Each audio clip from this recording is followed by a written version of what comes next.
안녕하십니까. 여의도 비기슈입니다. 오늘 4월 11일 코로나19 치료제 렘데시비르의 중간 임상 결과가 발표가 좀 됐습니다. 그 관련돼서 4월을 어떻게 좀 봐야 되고 관련되는 수혜 종목이 뭔지, 그 다음에 금요일 날 장전 전망에 말씀을 드렸던 삼성 바이오로직스 관련되는 내용들을 좀 말씀을 드리고자 합니다. 코로나19가 가까운 시일 내에 좀 진정되기를 기원합니다. 지금 현재 매일 아침에 주식이라는 위험 상품을 대할 때 분석 없이 접근하는 오류를 최소화하기 위해서 매일 아침에 투자 정보 및 관심 종목을 공유해 드립니다. 투자 시 조금의 도움이라도 받으시길 바랍니다.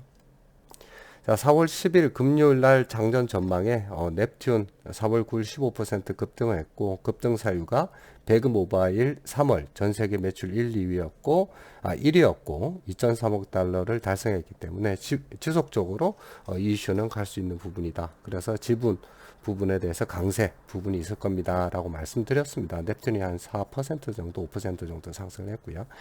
가장 중요한 이슈가 삼성 바이오로직스 미국 소재 제약사로부터 4,418억 원 위탁 생산 계약 의향서 체결했다. 단일 계약으로는 최대 규모다. 이렇게 말씀을 좀 드렸고, 요거를 제 의견만 드린 게 아니라 이렇게 이제 한국투자증권 제약바이오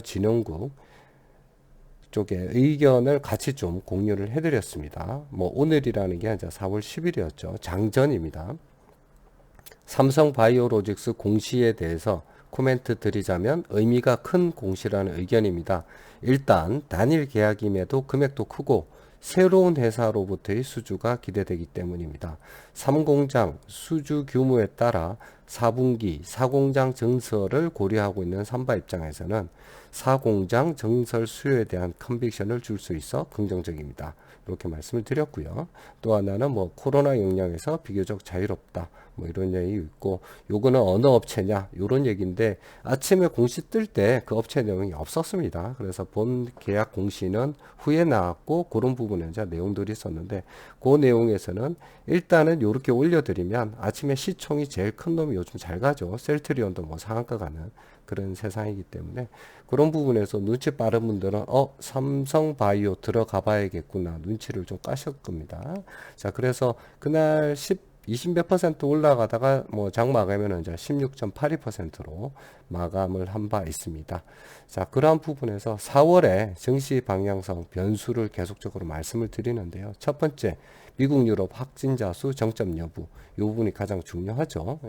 증권사 리포팅도 계속 이런 쪽 나오는데 마지막에 대해서 좀 설명을 드리고, 오늘 좀 중심적으로 얘기를 드릴 부분이 뭐냐면 치료제 후보 그런 약품이 실효성입니다. 그래서 치료제가 어느 정도 잘 먹힌다, 개선점이 크다 라고 하면은 일단은 투심에 대해서 아주 긍정적인 역할을 하는 거죠. 그래서 일주일 전에 일부 약품 임상 결과 발표 전망이라고 제가 말씀드렸는데 중간 결과를 지금 말씀을 좀 드리겠고요. 외국인 매수세 전환 여부 아직은 아니지만 저희들이 이러한 부분은 지속적으로 추적하면서 비중을 언제 어떻게 늘려야 되는지 그러한 방향성을 좀 결정을 할 수가 있을 것 같습니다. 치료제 후보의 진행사항 말씀드리겠습니다. 길리어드의 렘데시비르 에볼라 치료제였는데 지금 현재 임상 3상을 진행하고 있고요. 오늘 렘데시비르 중간 결과를 논문을 런던의 이제 유명한 그런 학회 쪽에다가 발표를 했습니다. 그 내용을 좀 이따 공개해 드리고요. 후지필름 쪽의 아비간 신종플루 관련된 치료제인데 임상 3상 지금 하고 있고 일본 내에 될 겁니다. 그 다음에 에브비 쪽에 이제 칼레트라 이거는 이제 HIV 치료제인데 미국에다가 지원하면서 조금 그런 효과가 있었더라라고 해서 계속 하는 거고 지금 현재 임상을 진행을 하고 있습니다. 그 다음 바이엘 쪽에 이제 클로로킨 트럼프 때문에 유명해지는 거고요. 말라리아 치료제고 임상 3상 하고 있고 미정부가 적극적으로 지원하고 있습니다. 재밌는 거는 이제 한국에 오히려 지금 현재의 길리어드 요게 렘데시비르 요게 지금 현재 발표가 됐는데 저는 좀 개인적으로는 뭐냐면 클로로킨하고 칼레트라 요 두 약물을 복합적으로 조금 처방을 하고 있는 그런 쪽에 이제 서울 아산병원 팀의 연구 그리고 숫자도 훨씬 큽니다. 150명 정도의 무작위 투개월. 요 부분이 좀 관심이 많은데 5월 말에 결과가 좀 발표가 난다고 하네요.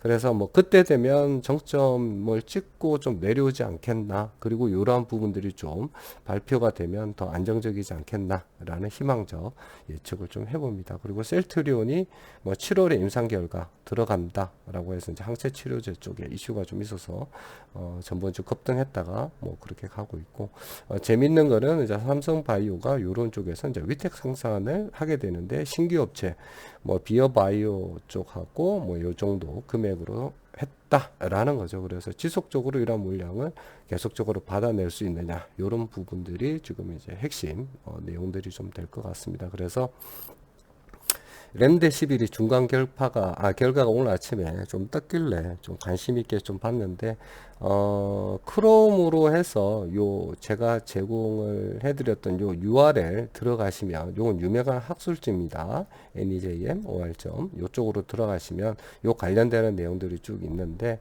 요거를 좀 보여드리면서 좀 설명을 좀 드리겠습니다.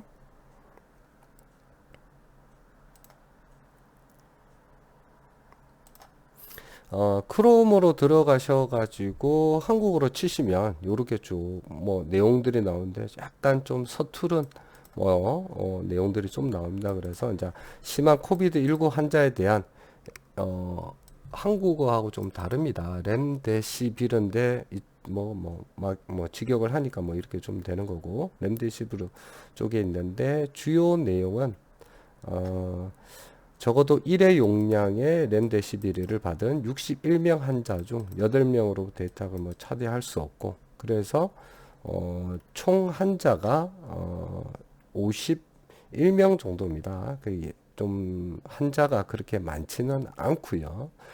그 다음에 이 환자의 특징들은 뭐냐면은 여기에 나온 거 있는 것처럼 심한 코비드 환자, 즉 말해서 인공호흡을 받아야만 환자를 대상으로 했습니다. 그래서 이 결과 자체가 조금 심각한 환자를 대상으로 했기 때문에 좀 이따 말씀을 드리겠지만은 중간에 부작용으로 해서 이탈자도 좀 많았고, 환자 치료 중에 사망자들도 좀 있고요. 그 다음에 이상 증세를 나타내는 환자도 다수 있습니다.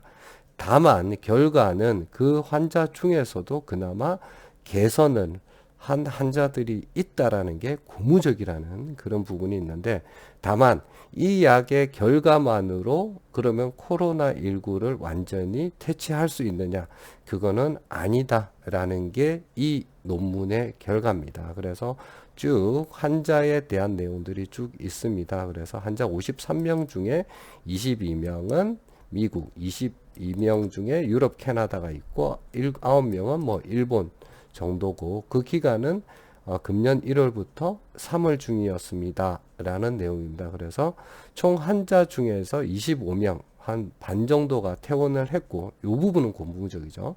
다만 7명의 환자가 사망했습니다.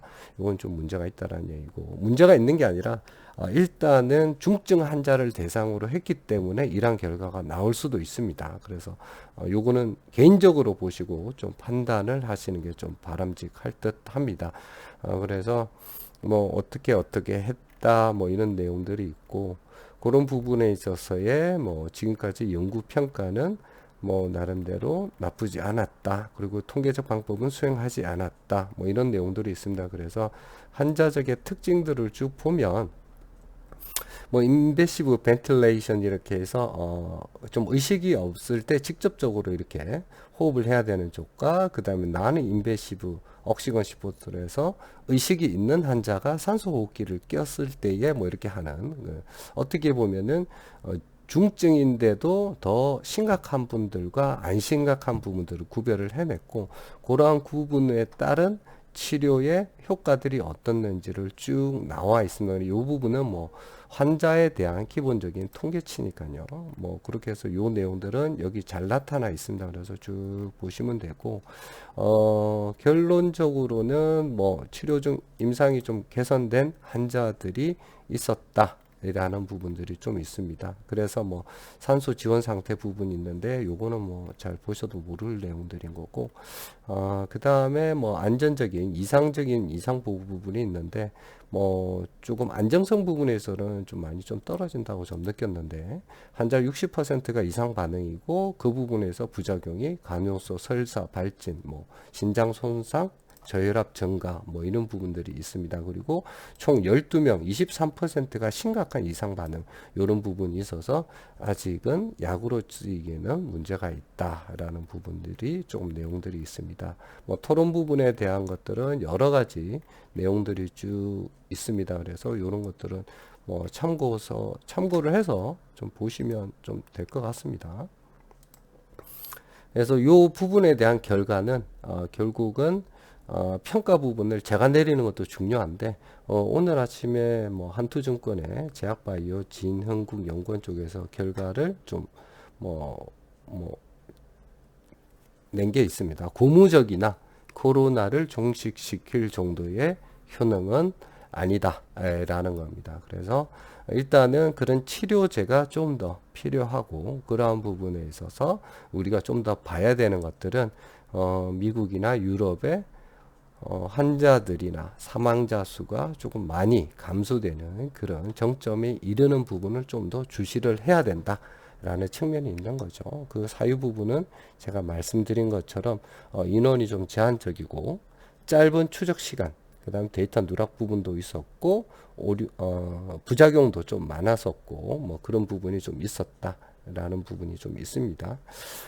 그래서 이제 4월 초에 저희가 이제 다음 주로 볼 때에 그럼 어떤 종목을 좀 봐야 되느냐라고 했는데, 일단은 지난 금요일 날 가장 핵심적인 종목은 삼성 바이오로직스였습니다. 뭐 16% 이상 올라갔었고, 그 다음에 요 부분은 뭐 월요일 날 아침에 장 시작 전에 다시 제가 종목을 좀 공개를 해드리는데, 이 부분은 최신 방송의 댓글을 보시면서 그 부분에서 뭐 이런 종목이 좋을지 안 좋을지, 뭐 어떤 종목으로 오늘 좀 봐야 되는지 그런 걸 다시 올려드리도록 하겠습니다. 그리고 이제 금요일 날 조금 재밌는 내용이 있었는 게 뭐냐면은 두 가지 이슈가 좀 있었죠. 장전 전망에 다 올려드린 내용입니다.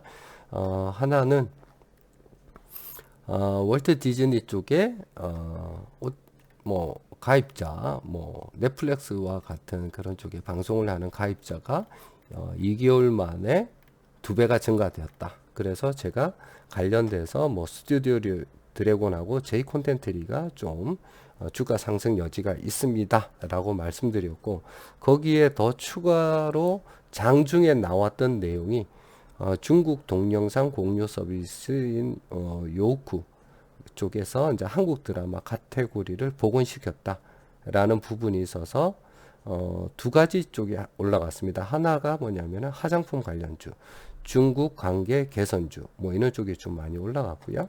그 다음에 초록뱀, 키스트, 스튜디오 드래곤, 제이 콘텐츠리가 조금 수급 쪽에 개선 쪽을 뭐 올라간 게 좀 특징이었습니다. 그래서 월요일도 이런 쪽이 지속될 건지 아니면은 뭐 화장품 쪽이 어떻게 가는지 이런 부분들은 좀 보고 다시 한번 장전 전망에서 말씀을 드리겠습니다. 그래서 시장의 흐름에 따라서 유연하게 종목을 좀 선택해서 가겠다라는 부분이고, 그 종목들은 장전 전망에 공개를 좀 해드리도록 하겠습니다.